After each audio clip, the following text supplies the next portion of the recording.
Hazrat Ibn Abbas radiyallahu anhu states that Allah's Apostle sallallahu alaihi wasallam neither recited the Quran to the jinnis nor saw them.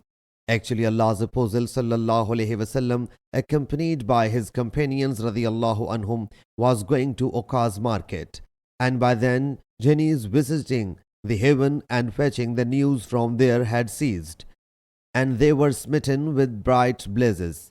The jinnis returned to their people and asked, "What is the matter?" The people replied, "A barrier has been set up between us and the heavenly news, and blazes are flung at us." They said, "Its cause is definitely something new. So you must explore east and west and find out what novel thing has intervened between us and the heavenly news."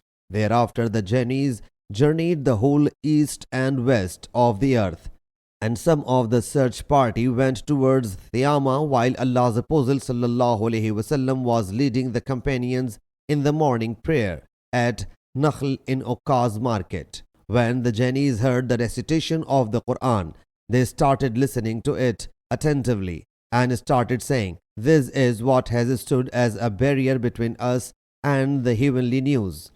They then returned to their people and said, "O people, we have heard a wonderful recital that guides towards the right way. So we believe in it and do not associate anyone with our Lord." Allah Jalla Jalaluhu thereupon revealed this verse to his Prophet, "Qul uhiya ilayya annahu istama'a nafarum min al-jinn."